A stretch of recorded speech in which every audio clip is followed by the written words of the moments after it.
ऊँट को रेगिस्तान का जहाज कहा जाता है और आजकल इस ऊँट को कोई नहीं पूछता।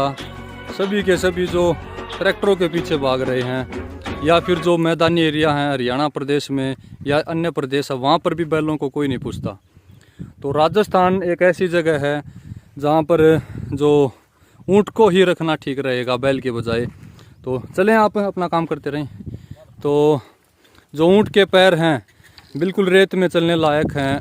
तो एक बार जो पानी पीने के बाद भरपेट पानी पीने के बाद तकरीबन 1 हफ्ते तक बिना पानी पिए रह सकता है।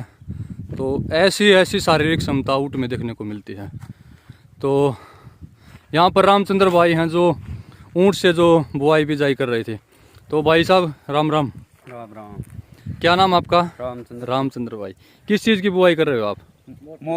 मोठ दिखाना एक बार बीज। साटी। अच्छा साटी गोरी, ठीक है। मोठ है और साटी है। तो कितने वर्षों से आप ऐसे ही करते आ रहे हो, ऊँट से खेती करते आ रहे हो? करीबन हो गया अभी 9 साल हो गए। 9 साल हो गए इस ऊँट को? हाँ। और आपका काम मतलब दादा लाई काम है ये, पीढ़ी दर पीढ़ी का? हाँ यही काम है। ये आपके फादर साहब हैं? ये बड़ा बाबू साहब। हाँ। क्या क्या बुआई बिजाई कर लेते हो? बस ये खेती और दौनी करा गाड्डे से। कौन कौन से बीज की बुआई करते हो इससे आप? बाजरो, हाँ, गुआर, मोठ, ये 3 ही फसल है। अच्छा। यहाँ पे इस एरिया में ये सरदार शहर के पास वाला कौन सा गांव है ये? बोलू सर। बोल्लू सर गांव में। तो सरदार शहर के पास का जो एरिया है यहाँ पर 3 ही फसल होती हैं। बरसात के ऊपर ही निर्भर है सब कुछ। बरसात के ऊपर। तो कोई पानी फुहारे की कोई सिस्टम नहीं है? सिस्टम सीधा पातला हो तो लगे सौर ऊर्जा अपने। अच्छा। खारो पानी है 6 को नहीं रहा। अच्छा खारा पानी है। अच्छा। तो ऊँट की आयु कितनी हो चुकी इसकी? इसकी 11 वर्ष। 11 वर्ष हो गई। तो कितने आप लेके आए थे, खरीद के लाए थे इसको? खरीद के लिए 2 साल का था तब खरीद के लाए? हाँ 2.5 साल का खरीद के लाए। कितने रुपए में लेके आए थे? 19,000 में। और अब इसकी कीमत कितनी है? अब इसकी 50 कर रखी है। 50,000। इसको चारे में आप क्या क्या डालते हो? गुआर का फूस, मोटा गोरी मोट बारी है अभी। अच्छा अच्छा, ठीक है। तो जो ऊँट के पीछे जो हल है इसको जोड़ दिया जाएगा अब। और जो यहाँ पर बताना चाहूँगा, हल के जो एक जो कात होती है लेकिन इसकी 2 कात हैं, तो इसको यहाँ पर स्थानीय भाषा में 2 पोरी बोला जाता है। और इस प्रकार ऊँट के पीछे इसको बांध दिया जाता है। और ऊँट को जो कुब्बड़ है वहाँ पर कुब्बड़ से आगे इसको जो सपोर्ट मिली हुई है रस्सी की, इस प्रकार इसको बांधा जाता है। और चला के दिखाएं भाई एक बार इसको। तो यहाँ पर जो रस्सी की कमांड से ही जो ऊँट है चल पड़ा है। और 2 पोरी से इस प्रकार जो बुआई बिजाई करते हैं इससे। तो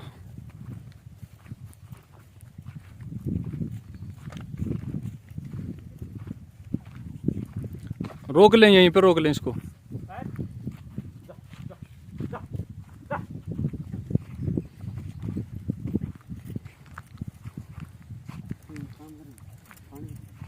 तो रामचंद्र भाई, आजकल लोग ऊँटों को बहुत कम रखते आ रहे हैं, ट्रैक्टर को रखने लगे हैं। तो आपके हिसाब से इसका क्या कारण है? ट्रैक्टर को भाई बारिश कम हो है। अच्छा। जल्दी वाही हो जा, इससे जल्दी नहीं होगी। अच्छा। तो जब भी बारिश होए तभी तुरंत अगर ट्रैक्टर से बुआई कर देते हैं। हाँ। तो जो बीज है वो जल्दी से पकड़ जाती है, बुआई आसानी से हो जाती है। अब इसके 3-4 दिन लग जाए, 3-4 दिन हम ऊपर से जमीन सूख जाती है। हाँ, ये बात 4 आंगल 5 आंगल में बातें हैं। ठीक है। तो मतलब खर्चे की बात की जाए तो आपके हिसाब से ट्रैक्टर का खर्चा ज़्यादा है, ऊँट का ज़्यादा है? ट्रैक्टर का ज़्यादा है, ऊँट का कम है।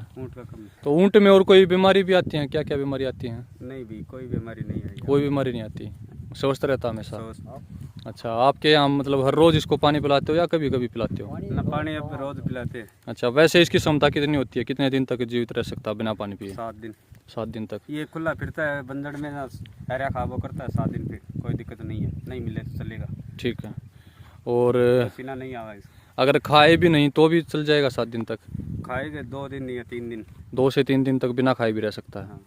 अच्छा, और इसका भोजन क्या क्या है, मेन खुराक? जैसे जाटी के पत्ते खा रहा है ये, इसमें कांटे हैं, इन कांटों को भी खा रहा है ये? कांटा भी खा रहा है, खा जाता है कांटों को? हाँ। अच्छा, हाँ, किक्कर भी खा रहा है, कांटे वाली किक्कर खा रहा है, ठीक है।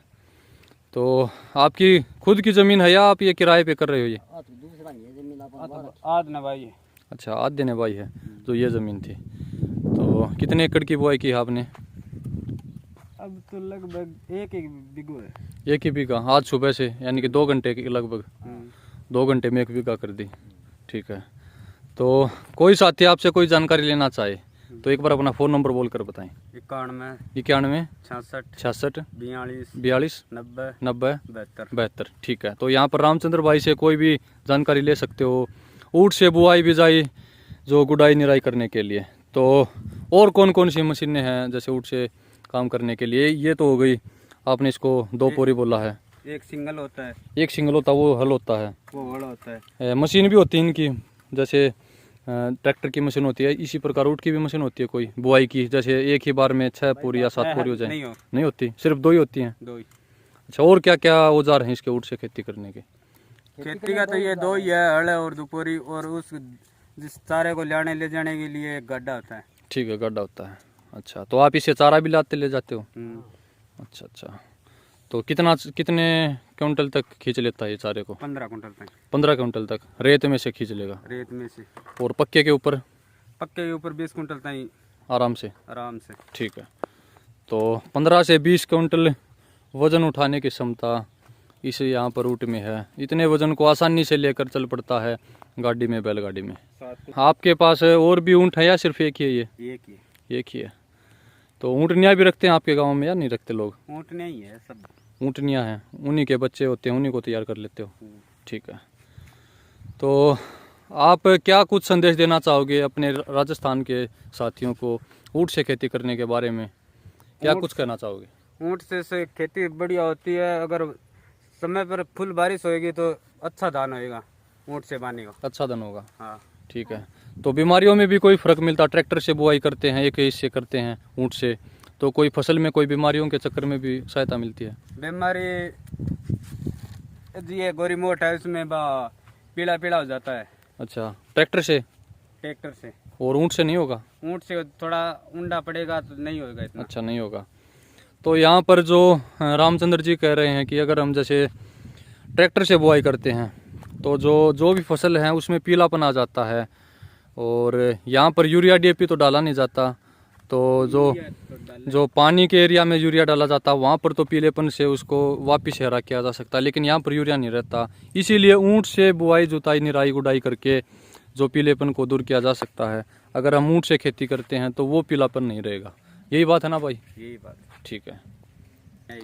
तो रामचंद्र भाई, जैसे ऊपर ये टिब्बा है, रेत का टिल्ला है ये, तो इसके ऊपर ऊँट आराम से चढ़ जाता है? आराम से चढ़ जाता है, आराम से उतर जाता है, आराम से उतर जाता है। और ट्रैक्टर वाले का तो बहुत जो इसमें बल लगेगा, बहुत जो पावर लगेगी, बहुत ज़्यादा तेल खर्च होगा, तो और ऊँट आराम से आ जाता चला जाता है? ऊँट आराम से, ठीक है। और जो आपका ये हल है, जो ये 2 पोरी है, ये इसका मतलब क्या रेट है, कितने रुपए तक मिल जाती है बाज़ार में? ये 1200 रुपये थे। 1200 रुपये तक मिल जाएगी। और जो ऊँट है वो कितने रुपए में मिल जाएगा? ऊँट की रेट लगभग 35 से चाल के 40-45 तक ऊँट मिल जाएगा। अच्छा, 30-35 से लगभग 40,000 लगा लीजिए आप, और 1200 रुपये इसका खर्चा, तो तकरीबन आपका 40 से 45,000 में काम चालू हो जाएगा। और ट्रैक्टर का 7-8 लाख रुपए का ट्रैक्टर लेना पड़ेगा। 7-8 लाख का, 8 लाख में फिर ये आगा अगला सौदा, फिर हर रोज जो ये इसके औजार हैं इनका खर्चा, और हर रोज जो तेल का खर्चा है, डीजल का खर्चा है। आपके यहाँ पर डीजल का क्या भाव है फिलहाल? 100 रुपये। 100 रुपये है, और पेट्रोल 110 रुपये चल रहा है। तो ये भाव है, इसके बावजूद भी लोग ट्रैक्टर से खेती कर रहे हैं, ऊँट को भूल चुके हैं। तो रामचंद्र भाई की तरह ही आप भी ऊँट से खेती करोगे तो आपको बड़ा ही मज़ा आएगा। और अगर मेहनत करते रहेंगे हम, इस प्रकार पसीना हमारा निकलता रहेगा, तो जो हमारे पास बीमारियां भी नहीं आएंगी, हम बिल्कुल निरोगी रहेंगे, स्वस्थ रहेंगे। तो रामचंद्र भाई, आपका बहुत बहुत धन्यवाद जो आपने अपना कीमती समय हमारे लिए निकाला, और ऊँट को छाया में बैठाने के लिए रेस्ट भी मिल गया।